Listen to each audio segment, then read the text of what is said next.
Good afternoon and welcome to the Midday News on 3FM. My name is Beatrice Adu. The news is also live on Kesme 107.1 FM and across the world at 3news.com. Coming up in the next 30 minutes. This afternoon, National Labour Commission meets leadership of striking civil and local government staff association CLOGSAC as nationwide strike declared by union starts today.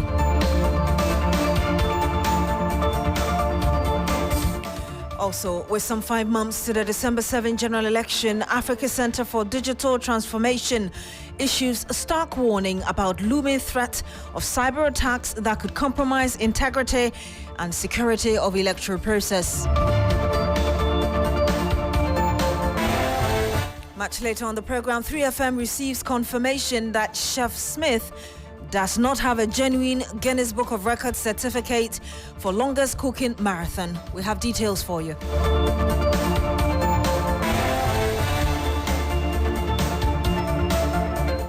Thank you very much for joining us today. Let's start from the Western region, and the Sekondi Takoradi Mayor Abdul Mumin Issa was this morning locked out of his office following the strike by the Civil and Local Government Staff Association. The workers are on strike over the non-implementation of the new salary structure approved by the Fair Wages and Salaries Commission after 1.5 years.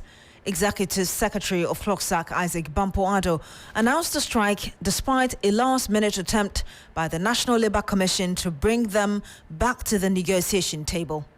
With our letter number BA 15 volume 2, dated 21st June 2024, indicating our intention to proceed on nationwide strike if the new salary structure for the staff of the civil service and local government service is not implemented, we hereby declare a nationwide strike with effect from Wednesday, 3rd July 2024. All staff of the civil service and the local government service should stay away from work until further notice. Similarly, all cluster secretariat offices are closed. You heard the Executive Secretary of CLOGSAC, Beatrice Adu. In the Western region, Erama Smith reports the Western Regional Secretary of CLOGSAC, Kwame Teria, warns that those who flout the directive will also be ignored at the point of their need. Erama joins us now. Erama, can you tell us the situation in the Western region? We do understand that the Sekondi Takoradi Metro Chief Executive Officer has been locked out of his office. Is that right? The CLOGSAC strike has really impacted here in the Western region. I'm currently at the Sekondi Takoradi Metro Assembly. All the offices are locked up. I saw a few service persons around who say they are now manning the offices. But because it's been raining since dawn, you don't see a lot of people here because there are a lot of flats around the city. So people are stuck in their homes and all that. On a normal day, you come and meet a lot of people here trying to get some services. When you look down, you see some of the vehicles parked there. That is the staff bus of the Sekondi Metro Assembly. Today, it didn't move, and everywhere is locked up. The interesting bit is that the Metro Chief Executive, Abdul Mumin Issa, has been locked out of his office. He says he came to work today and the place was locked up. I have been interacting with him. Listen to him. I came this morning and it's like everything is jammed. Everywhere is locked up. Even my office. I haven't been able to enter my office because those who handles the key are on strike. What are you going to do? What am I going to do? I've asked them to bring the key. They are on strike, but I'm not on strike. So I still have to go and work. So how are you going to work without your staff? Well, those mails that I need to attend to, I'll attend to them, and then if there are any visitors or any member of the public that needs help, I'm here for them. Now, Erama, we just heard the man who was locked out of his office there, but have you been able to speak to any of the executives yet? I'm talking about those striking. How are they ensuring the action is not undermined? Yes, I have been speaking to the Secretary of CLOGSAC here in the Western region, Kwame Teria, and he tells me that they have this system in place. The executives of the various districts have been asked to monitor to ensure that their colleagues go by the directives. So across the region, There's communication going on, and they're even sending visuals to show how the actions are taking effect. We have visuals from Amenfi East and other places, all showing that the officers are locked up. And he even cautions that those who flout the directive may also be sanctioned when they need help from the executive. So it's something that they are all doing in totality. You may listen to him. We are not violent association. We will go to work as directive from Accra. So if you said you will go to work, we will not come and punish you, but we have a means of punishing them. You come to our office one day, you need our help. We also know how we are going to deal with you. I'll tell my members they should keep calm, and then they should not be intimidated by any other person or any authority. They should stay at home as directed, and they should be focused. We will achieve, and then we will enjoy. And you heard that interaction by Irama Smith, our Western Region correspondent, with a representative of striking Clocksack members. Thank you very much for bringing us those updates. Let's go now on the phone to the Ashanti region, where Ibrahim Abubakar is also monitoring events for us in that region. Ibrahim, what can you tell us from where you are? Well, Beatrice, I'm currently at the Asquam Municipal Assembly. I earlier went to KMA and also the Accountant General Office, and all these places, I would say, have been shut because you don't find people coming here. The assembly, what they are doing is that they have compliance team stationed in the various assembly, and here at Asqua, they have the executive there, so they are currently standing in front of the main entrance of the assembly. When you come, to tell you that they are on strike. If you are a staff and you come to, they will deny you entry into the various offices because they say they have to ensure total compliance of that strike directive. So all the offices are under lock, even though the district chief executive or the municipal chief executive is not part of the strike. He is also unable to come to office because apparently all his staff, the people from his secretary to those who have the keys to his office and other staff are on strike. So, and he has not been able to come here throughout the day. But they said when he comes, they will allow him entry because he has access. He will be given access to his office. So, generally, everything has come to an halt, and people are worried. People who have come for services here are confused. They do not know when exactly they should come back. Some have urgent assignment that they have to come here and do, but they came and they were told that all staff are on strike and they have to return to their various places. So they are just hoping that within the shortest possible time, government will sit down with these striking workers and make sure that their demands be addressed so that they return to work. Thank you very much, Ibrahim Abubakar, reporting live from the Ashanti region. Ibrahim spoke to Dixon Frimpong, who is the Asqua Municipal Assembly Clocksack chairman. We are making sure that we enforce that strike in Asqua municipality. And as a matter of fact, no staff is permitted to enter here to come and work today because we want the government to make sure that what he agreed to do, he must do it so that we can come back and work. And I also want to appeal to all Ghanaians, not that we want to go on strike for strike's sake. Our conditions are deteriorating day in, day out. We need our services we need to provide good services to our people. And we want to make sure that our conditions match up the system so that we can provide the services our community wants. You heard Dixon Frimpong. He's the Asqua Municipal Assembly Clocksack chairman. I'll be bringing you some more updates on this because we do understand that the NLC is meeting representatives of Clocksack about this strike that has just started. As soon as we have an update, we'll bring that to you. But let's go to the court. Okay, so let's connect to Daniel Opoku, who is our Labour Affairs correspondent. He's monitoring that meeting between NLC and representatives from Clocksack. He joins us live on the line. Daniel, what can you tell us from where you are? I'm going to Labour Commission. Yeah, Labour Commission, yes. Hello, Daniel. Hello, Daniel.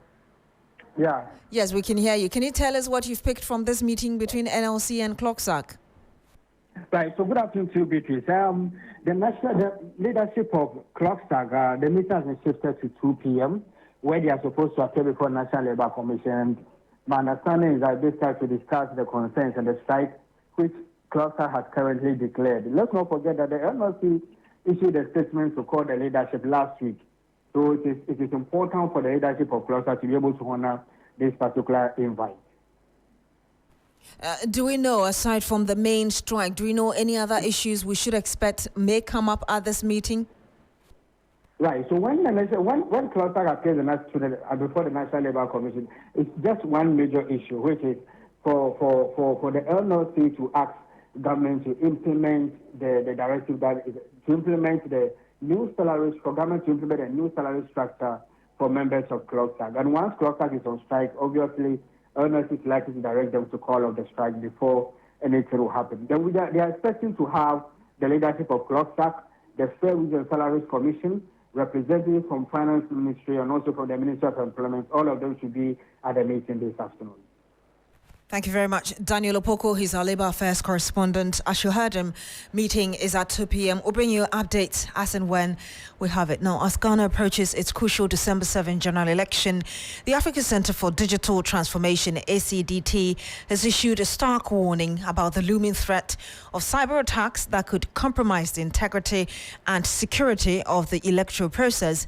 In a statement, ACDT highlighted the growing concerns surrounding a cyber threat in West African elections, citing incidents in Nigeria, Sierra Leone, Ghana, Liberia, and Senegal as cautionary tales. Now, the Africa Centre for Digital Transformation is also saying that as Ghana embraces digital transformation across various sectors, including electoral processes, the risk of cyber attacks has become a pressing issue demanding immediate attention and proactive strategies. And shortly, we'll be joined by Kwesi Atuahene, who is the Executive Director for Africa Centre for Digital Transformation. He actually joins us live on the line now. Good afternoon to you, sir. Thank you for joining us.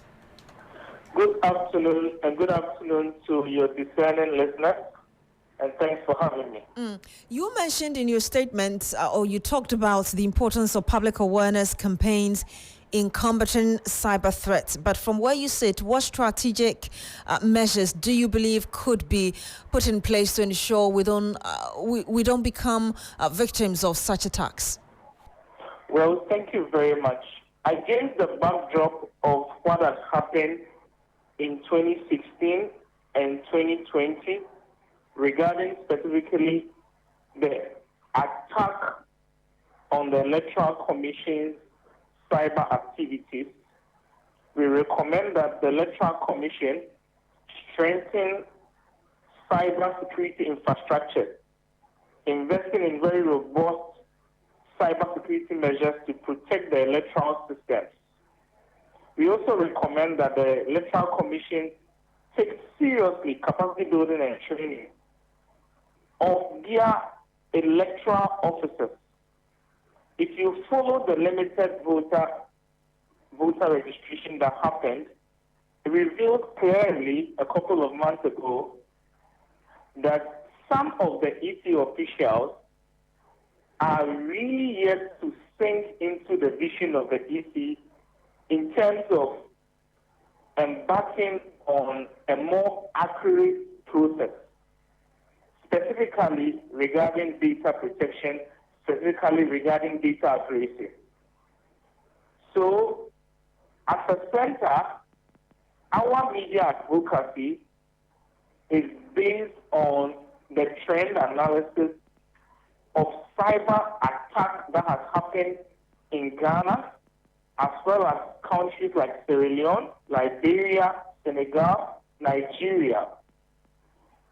Some of these criminal cyber gangs are located at the external shores of our country. Some of them are in North Korea, South Korea, China, and their activities oftentimes target electoral activities also on the sub-region. So let's talk about one of the issues that has also come up as a result of using internet and all of that also has to do with balancing data security and, of course, the necessity of collecting information for electoral processes. How do we balance this situation as we go into this major election? Yes, very important question. The balancing of these things lies in the depth of the Electoral Commission ensuring that you rally all other stakeholders around the table. By now, political parties must be setting up their own cybersecurity units at the headquarters at the region. The Electoral Commission offices at the regional and constituency level must also have their independent cybersecurity units. That will advance the education, create the awareness, and ensure that EC officers understand the data protection conversation around the upcoming election. We'll have to end it here. Thank you very much. Kwesi Atuahene, he's the Executive Director, Africa Center for Digital Transformation. We head to the courts now, and the country's apex court, presided over by CJ, that's the Chief Justice Gertrude Tokonu, is set to determine two applications against the passage of the Human Rights and Family Values Bill filed by private legal practitioner and journalist Richard Delasky and human rights advocate Professor Amanda Odoi. Richard Delasky is challenging the constitutionality of the bill passed by Parliament and argues that it violates human rights, while Professor Amanda Odoi is seeking an injunction and restraining order to prevent the Speaker, Alban Bagbin, the Attorney General, Godfrey Dame, and the Clerk of Parliament from sending the bill to President Akufo-Addo for approval. Lord Edwasari is our court correspondent. He joins us live on the line. Lord, what can you tell us from what's happening in court right now? Right, so Beatrice, the case of Professor Amanda Odoi is what is currently being heard. Her lawyers have been making the case for the injunction application to be granted. Now, they make the argument that irreparable harm will come to several Ghanaians as well as some members of a community if this bill is assented to as passed by Parliament.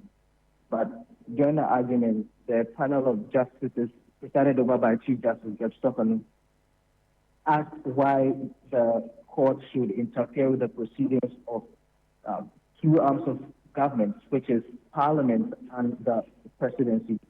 And the lawyers argue that the bill shouldn't have reached this stage in the first place.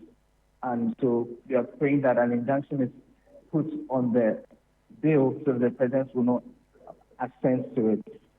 So several arguments have been made in this regard, and so this is what has been happening in court. Now, the argument of the Attorney General is that the case, the private member's bill in this case, is very novel, and that with what is happening, the members who filed this should have made room as far as financing or funding of this bill is concerned.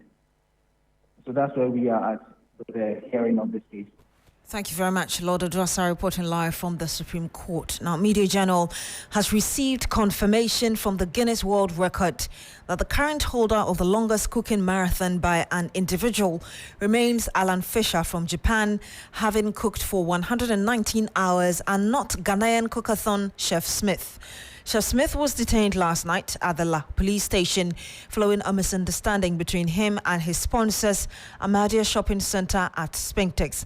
He was picked up at the La Palm Royal Beach, where he planned to announce his false record win for the longest cooking marathon by an individual, clocking 802 hours and 25 minutes. Officials from Guinness Book of Records, however, in a response to the confirmation request by Midday Journal, said the claim by the chef is false. The chef and his manager have this morning been released on bail, but his sister, Ekia Reham, maintains he indeed received a letter confirming him as a new record holder. Listen. I don't think he's breached any contracts because this is a happy and a joyous moment that he needs to tell the whole world about what the certificate he's got. And then afterwards, he will go on a thank you tour. So that was all. So they think Smith has to come and present the certificate to them because they've given him the space to do the hackathon, which he did. He called them to tell them to disclose the good news to them. That was all. You heard the sister of Chef Smith telling us that the world should celebrate with them because they indeed got a certificate from Guinness Book of Records.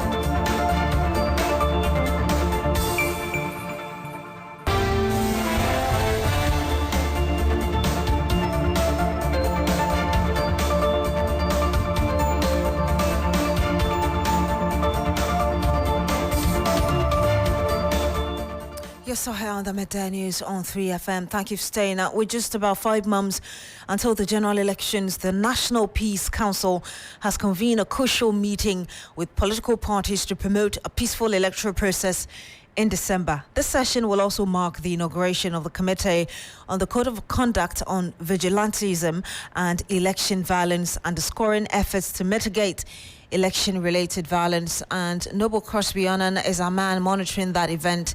He'll be joining us very shortly with the latest on this. We have not been able to bring sanity into our political space.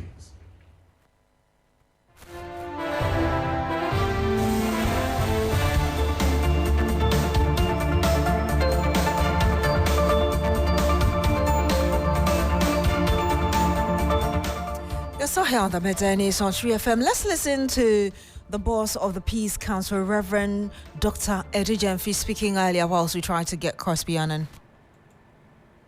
Bring sanity into our political space was because after the signing of the agreement by the parties to disband vigilante groups, we did not follow through fully with some of the provisions in that agreement, especially the need to create a committee to oversee the political party code of conduct. It was agreed at that meeting that the parties were to choose their own members to form the Code of Conduct Committee. Today, we are here to receive and inaugurate the committee who will operationalize the supervision of the political party code of conduct. The challenges that confronted this country during the last election, as we all know, were quite enormous, particularly coming from the heels of the vigilante scare. It threatened our democracy ahead of the 2020 general elections. Since the Fourth Republic, all elections have seen mounting tension and considerable violence. There is mistrust among stakeholders in the election management system. This is not healthy for our democracy. Our objective as the foremost peace-building institution in Ghana is to have a political environment that is characterized by consensus building, the political system that has the capacity to address differences at any time such differences may arise. This is because protracted election-related disputes gives us cause to worry, as insurgents are always lurking around to use our vulnerabilities for their nefarious ends. The National Peace Council will continue with these efforts to intensify and reduce the trust deficit among political parties using this trust-building platform. In addition, the Council is setting up dialogue platforms at the regional levels with the support of WANEC and UNOAS to stimulate political discourse and consensus building among the political parties and other stakeholders at the regional and constituency levels. It is our hope that these efforts will... Reverend Dr. Ernest Adu Jemfi is the chairman of the National Peace Council. Noble Crosby-Annan is there for us. He joins us live now. Noble, briefly, tell us more of what Reverend Dr. Adu Jemfi said beyond what we just heard. So, you know that, Beatrice, in the lead up to the 2024 elections, there's a need to ensure the electoral process is transparent, is free and fair. But bearing in mind happenings in previous elections where issues of vigilantism was rife and we suffered consequences as a result, the Peace Council has found the need to inaugurate this committee. Now, this committee, beyond facilitating the non-existence of vigilantism in these electoral processes, is also expected to ensure that all agreements between the political parties in the lead up to the 2024 elections are implemented in a way that they offer checks and balances to themselves so that the entire process in December or on December 7th is free, fair, and transparent. Essentially, these individuals who are part of the group from various political parties, the NPP is represented, the NDP is represented, the director of police service in terms of elections, she is also represented on the table. The terms of reference is laid out very clear for them that they should ensure that they go by the arrangements or the agreements that the council meet with them and they agree on in their run-up to the elections, Beatrice. Thank you very much, Noble Crosby, Annan, monitoring that National Peace Council meeting with political parties. The Minister for Trade and Industry, Katie Hammond, says he has done enough consultation on the controversial legislative instrument that was laid in Parliament today. The LI, Ghana Standards Authority Pricing of Cement Regulations 2024, seeks to primarily control the price of cement. Katie Hammond spoke to me. People of those who have established these factories, you are not careful. I mean, that's its market operation. They want maximization of profit. They would want to maximize profit as much as they want. We think that it is not good for the health of the entire country if a select group of people decide that they will make the system for what is worth. Is that a bad suggestion? And so today I have received a copy of a petition written by the Association of Ghana Cement Manufacturing, whatever. Pretty insulting. Dr. Amwa Dawson. He writes to Parliament, tells Parliament to order me to take back my document and to consult with him, and that what I'd done was not respectful or something, because I hadn't told him. You know, sometimes... And that was Minister for Trade and Industry, Katie Hammond, rather speaking to journalists. We'll bring you that interview later.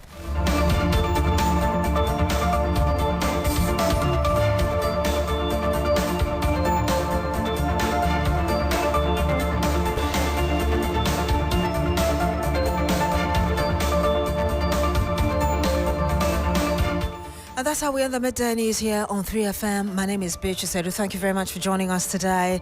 Log on to 3news.com for more news. Have a good afternoon.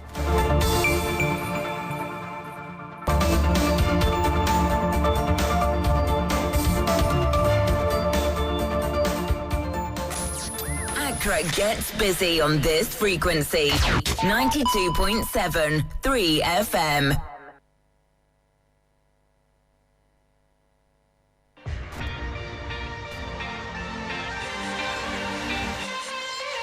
When it comes to the world of sports, what does complete mean to you? When my team scores at the end of a 30-plus passing sequence, you know, like Pep Guardiola style. When someone beats the buzzer from a shot from the logo, like Steph Curry. Dominating opponents and punching my way to a knockout, like Africa's greatest boxer, Azuma Nelson. Running so fast that I can afford to celebrate midway through a 100-meter race and smash the world record like Usain Bolt. Hold up. What makes all of these sports complete is the screen. This is where you get access to extensive analysis, insights, and highlights. So join us every Sunday at 6 p.m. live on 3FM 92.7 as we serve you the most satisfying buffet in the world of sports. The 3 Sports team will come together to review, preview, and analyze the latest in sports on Sports Ultras.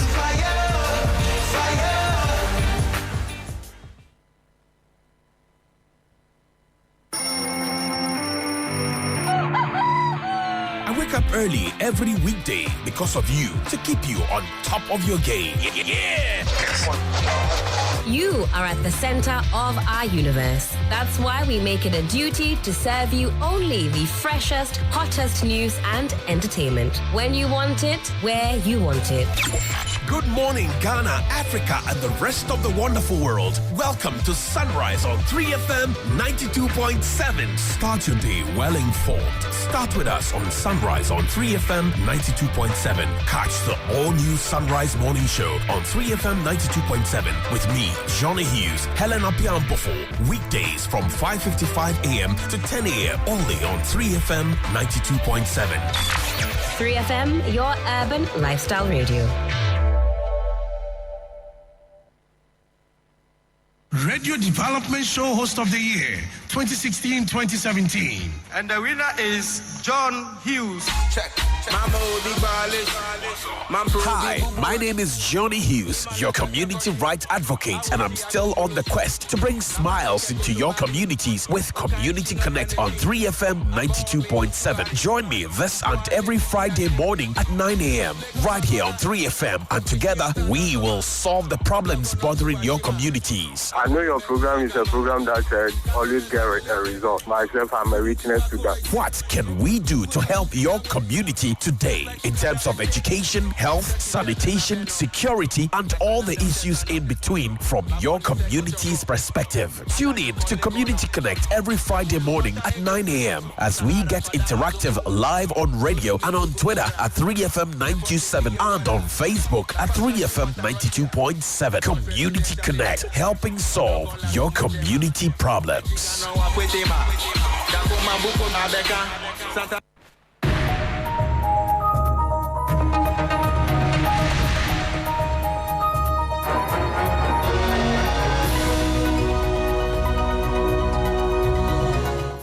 Hello, good afternoon. It's time now for Business Daily on 3FM 92.7.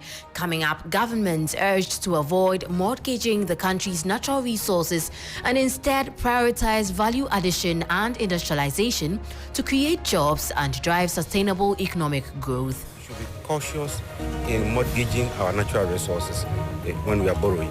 We should rather borrow, generate the resources, and be able to repay. Also, National Insurance Commission implements interventions for sustainable growth. The NIC is implementing interventions that promote the introduction of new product lines such as agricultural and inclusive insurances to support the development and resilience of the economy. Plus, civil society organizations call for revocation of legislative instruments that allows mining in forest reserves. The LR 2462 that is allowing mining in protected forest reserves should be repealed because these forest areas are the source of our life. I am Manu. Afful. We have details of these stories and more lined up for you to stay with me.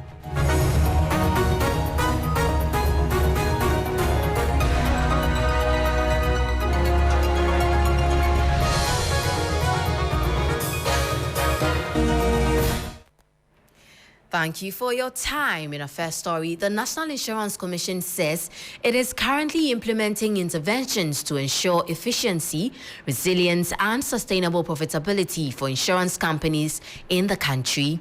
According to Acting Commissioner Michael Kofi Ando, the Commission is harnessing technology and innovation to promote growth, development, and in the sector. He encouraged insurance companies to embrace these interventions to thrive and grow beyond boundaries.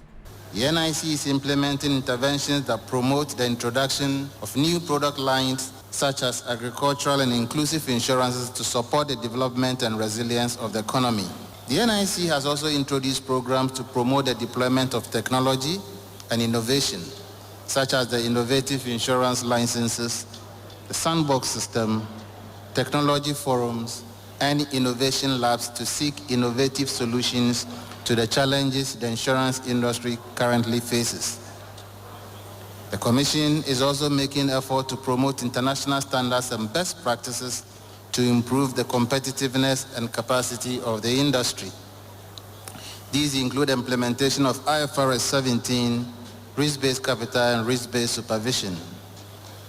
Additionally, the Commission has developed frameworks to enable the industry identify and mitigate major emerging risks such as climate change and cyber risk.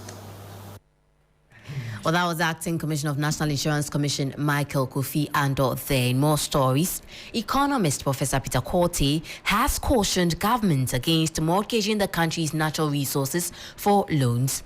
He believes that mortgaging natural resources in their raw form without processing derails national development and contributes to unemployment. According to him, this approach will only lead to short-term gains but long-term pain for the country as well. When you get these kinds of loans, God forbid if you should default, it means they have your natural resource to mortgage and take away. And when we mortgage such future earnings, for posterity. And sometimes we don't use the money judiciously.